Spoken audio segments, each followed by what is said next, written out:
பேரவைத் தலைவர் அவர்களே, மாண்புமிகு முதல்வர் அவர்களே, மாண்புமிகு அமைச்சர் பெருமக்களே, மாண்புமிகு எதிர்கட்சி தலைவர்களே, மாமன்றத்தின் உறுப்பினர்களே, உங்கள் அனைவருக்கும் எனது வணக்கத்தினை தெரிவித்துக் கொள்கின்றேன். இன்றைய தினம் எல்லோரும் வாழ்த்து கூறியபடி நமது முதல்வர்களுடைய பிறந்த நாள். அந்த வாழ்த்திலே நீங்கள் எத்தனை பேர் வாழ்த்து கூறினாலும் கூட என்னுடைய வாழ்த்துக்கு சற்று முக்கியத்துவம் இருக்கின்றது என்பதை உங்களுக்கு கூறிக்கொள்ள நான் ஆசைப்படுகின்றேன். ஏனென்றால் அதை தெரியுங்களா? ஏனென்றால் இந்த அவையின் மூத்த உறுப்பினர் நான் தான். ஒரு மூத்த உறுப்பினரின் வாழ்த்துக்கள் நமது முதல்வர்களுக்கு சேரும் பொழுது மிக்க மகிழ்ச்சி நாடுகின்றேன் என்பதை மகிழ்ச்சியுடன் தெரிவித்துக் கொள்கின்றேன்.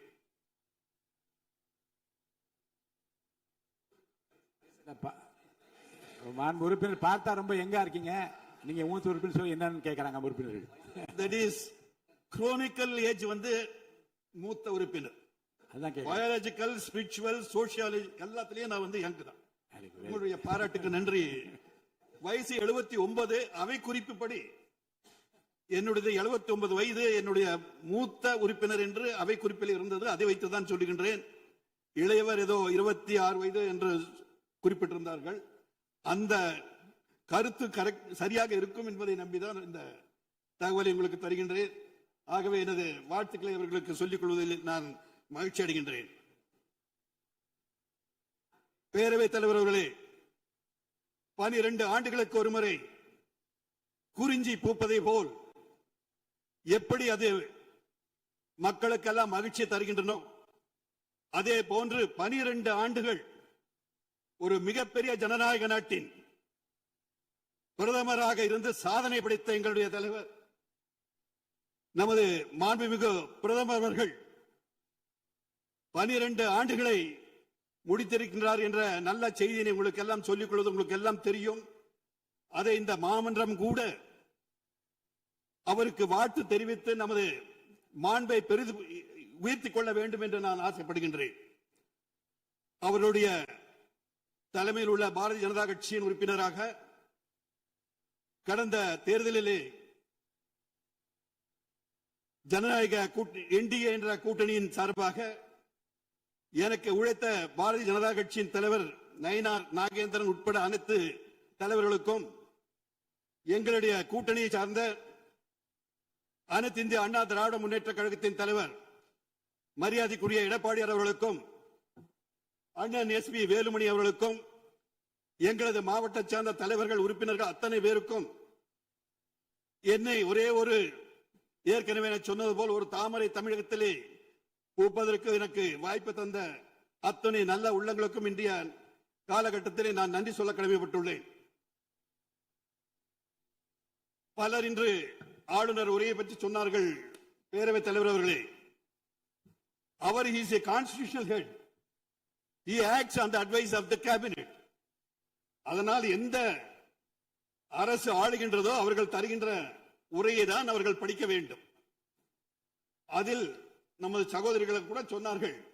அதெல்லாம் நான் அது தவறாக சொல்லவில்லை.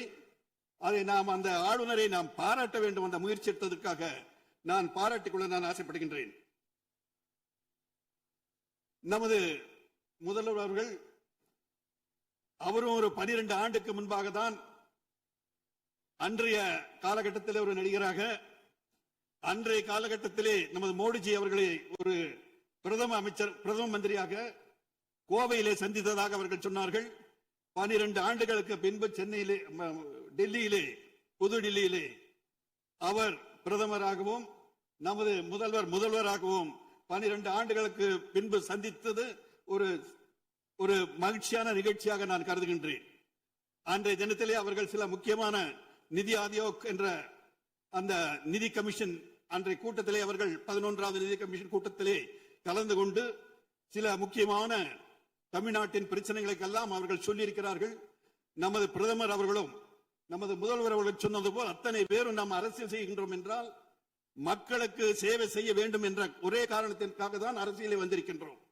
ஆகவே கருத்துக்கள், ஐடியாலஜி வேறு வேறு இருந்தாலும் கூட நமது தமிழகத்தை நாம் காப்பாற்ற வேண்டும் அந்த எண்ணத்தில் யாருக்கும் மாறுபட்ட கருத்தே வேண்டியதில்லை. மத்திய அரசும் கூட ஒரு பக்கமாக இருக்கும் என்பது அல்ல.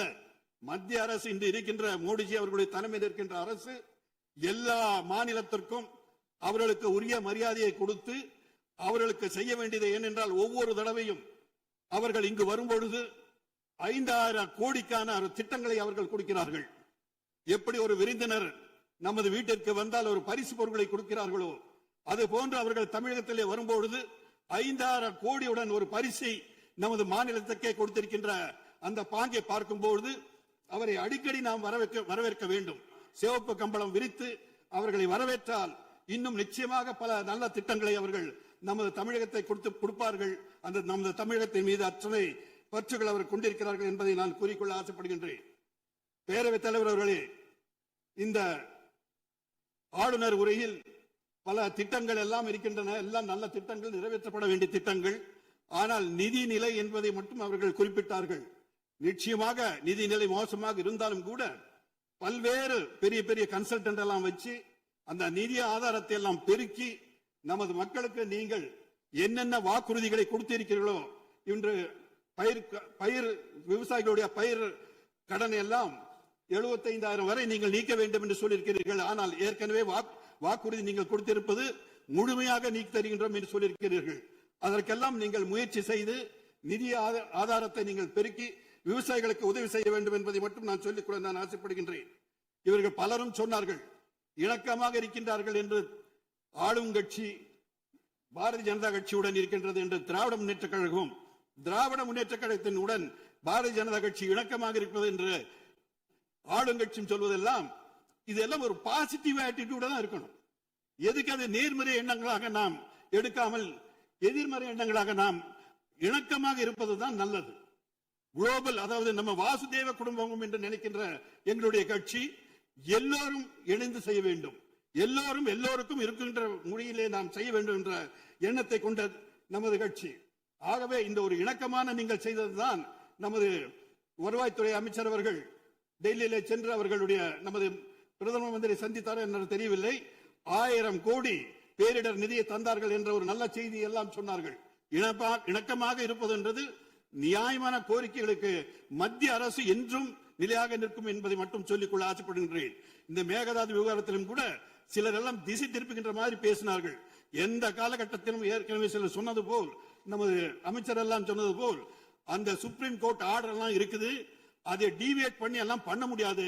நிச்சயமாக மத்திய அரசு எந்த அரசுக்கும் அப்படி இருந்தா நம்ம காங்கிரஸ் கட்சி உறுப்பினர்கள் எல்லாம் உங்க கூட அமைச்சர் எல்லாம் கொடுத்திருக்கீங்க, அவங்களை வச்சு கூட you can use your good office. அவர்கள் எல்லாம் பேசி டி.கே. சிவகுமாரிடம் முதல்வரிடம் எல்லாம் பேசி செய்ய வேண்டியதை பேசுங்க. எல்லாரும் நமது தமிழகத்தினுடைய உரிமையை காப்பாற்ற வேண்டும் என்பது அடிப்படை எண்ணம். ஆகவே அந்த மாதிரி முயற்சி செய்யலாமே தவிர மீண்டும் அந்த மத்திய அரசை குறை கூறுவதை தயவு செய்து தவிர்க்க வேண்டும் என்பதை நான் அன்பாக கேட்டுக்கொள்ள ஆசைப்படுகின்றேன். கடந்த காலங்களிலே தமிழகத்திற்கு மட்டுமல்ல தேசிய அளவிலே நமது பாரதிய ஜனதா கட்சி பல திட்டங்களை எல்லாம் செய்திருக்கின்றன. அதை இங்கு புள்ளிவரெல்லாம் சொன்னால் காலம் தாமதமாகிவிடும் என்பதற்காக அதை தவிர்த்து எதனை தேர்ந்தெடுத்த என்னுடைய ஊட்டி மக்களை, ஏன்னா ஊட்டி சிறப்பாக இருந்தால்தான் உறுப்பினர்கள் எல்லாம் கூட அங்க வந்திருந்து நல்ல முறையிலே ஊட்டி நல்லா இருக்கு 4 நாள் இருக்கலாம் சொல்லி நீங்கள் எல்லாம் எங்களுடைய விருந்தோம்பல் செய்வதற்கு நாங்கள் தயாராக இருக்கின்றோம், நீங்கள் வர முடியும். ஆனால் அங்கு மோசமாக இருந்தால் என்ன தமிழகத்திலே ஒரு சுற்றுலா தலத்தை சிறந்த என்ன சொல்றாங்க, கேரளத்தை அவர் ஓன் காட்ஸ் ஓன் ஸ்டேட் என்று சொல்வார்கள். நாங்கள் பெருமையாக சொல்லுகின்றோம் god's own district is Nilgiri district. அந்த மாதிரி வளமும் வாய்ப்பும் இறைவனால் தந்த ஒரு மாவட்டத்தை மிகச் சிறப்பாக செய்ய தவறிவிட்டோம் இதுவரை. இனிமேல் செய்ய வேண்டும், அது நிச்சயம் வாய்ப்புகள் இருக்கின்றன. அதற்கு நமது முதல்வர்களும் அமைச்சர் பெருமக்களும் சம்பந்தப்பட்டவர்கள் எல்லாம் நாங்கள் கொடுக்கின்ற திட்டங்களை எல்லாம் பரிசீலனை செய்து அந்த இன்ஃப்ராஸ்ட்ரக்சர், அதாவது சுற்றுலா தலங்களுக்கு எது வேண்டுமோ அதை நீங்கள் செய்து தர வேண்டும் என்று நான் அன்போடு கேட்டுக்கொள்கின்றேன். அதுவும் இல்லாமல் முக்கியமான எங்களுடைய கோரிக்கை, மாண்பு உறுப்பினர் இன்னும் விரிவா விளக்கமா கூட உங்களுடைய கோரிக்கைகள் எல்லாம் வரிசைப்படுத்தி இல்ல நான் சொல்ல வர கருத்து இல்ல, நிறைய எழுதி கொடுத்தா கூட அது அவை குறிப்பில் ஏற்றி உங்களுக்கு நல்ல முடிவுகள் ஏற்பட வாய்ப்பு இருக்கிறது. எழுதி கொடுத்துருங்க, எல்லாத்தையும் கொடுக்குறேங்க. 2-3 எங்களுடைய சமுதாயத்தை பற்றி சிலருக்கெல்லாம் நன்றாக தெரியும். படுக சமுதாயம் என்பது it's a unique community exists only in Nilgiri district. அந்த மாவட்டத்திலே உள்ள அந்த படுகா என்ற இனம் அது இதுவரை 1931 சென்சஸில் நாங்கள் எஸ்டி அதாவது பழங்குடியினர் பட்டியலிலே நாங்கள் இருந்தோம். கடந்த காலங்களிலே திராவிட முன்னேற்ற கழகம் பரிந்துரை செய்தது, அண்ணா திராவிட முன்னேற்ற கழகம் பரிந்துரை செய்தது. ஆனால் தொடர்ந்து சில 2 நிமிஷம் செய்ய முடியாது. இது முக்கியமான விஷயம். அதை நீங்கள் செய்து கொடுக்க வேண்டும். நீங்கள் பரிந்துரை கொடுத்து மீண்டும் அதை ரிஜிஸ்டர் கவர்னர் ஆஃப் இந்தியா அப்படின்னு சொல்லி register general of India RGI இருக்குங்க. அங்க போய் அந்த ப்ராசஸ் எல்லாம் பண்ணுவதற்கு நமது அரசு நமக்கு உதவி செய்ய வேண்டும் என்பதை மட்டும் கூறி எங்களுடைய முக்கியமான தொழில் தேயிலை தொழிலை இன்று கூட்டுறவு துறையிலே நமது அரசுக்கு கீழே பல கூட்டுறவு தொழிற்சாலைகள் எல்லாம் இருக்கின்றன. ஆனால் அந்த காலத்திலே ஆர் வெங்கட்ராமன் என்பவர் அவருடைய திட்டம் தான் அந்த கூட்டுறவு தொழிற்சாலை. ஆனால் இன்று சரியாக நிர்வாகம் இல்லாதனால் தனியார் தொழிற்சாலை கொடுக்கின்ற விலையும் கூட இந்த கூட்டுறவு தொழிற்சாலைகள் கொடுக்க முடியாத ஒரு சூழ்நிலை இருக்கின்றன. அதை சம்பந்தப்பட்ட அமைச்சர் அவர்கள் அதை மனதில் கொண்டு எங்களுடைய சிறு குறு விவசாயிகளுக்கு நல்லதொரு விலை கிடைக்குமாறு செய்ய வேண்டும் என்று கேட்டுக்கொள்கின்றேன். சமூக நீதி என்பது எல்லோரும் பேசினாங்க. ஒரே ஒரு வார்த்தைங்க, எல்லோரும் பேசினார்கள். இந்த சமூக நீதி ஒவ்வொரு கட்சியை பத்தி பிரமாதமா சொன்னாங்க.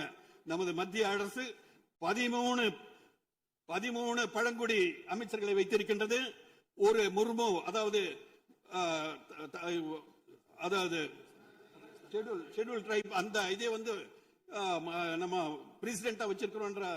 சோசியல் வெல்ஃபேர் அதை நினைக்கின்ற ஒரு கட்சி நமது பாரதிய ஜனதா கட்சி என்பதை சொல்லிக் கொண்டு இந்த நேரத்தில் எனக்கு இன்னும் என்னுடைய எது தேவைகளோ சகோதரி சொன்னது மாதிரி நானும் எழுதி உங்களுக்கு கொடுத்திருக்கேன் என்று சொல்லி இந்த வாய்ப்பை தந்த அத்தனை நமது பேரவை தலைவர் அவர்களுக்கு நன்றியினை கூறி வாழ்க தமிழகம், வாழ்க பாரதம் என்று என உரையை முடிக்கின்றேன். நன்றி, வணக்கம்.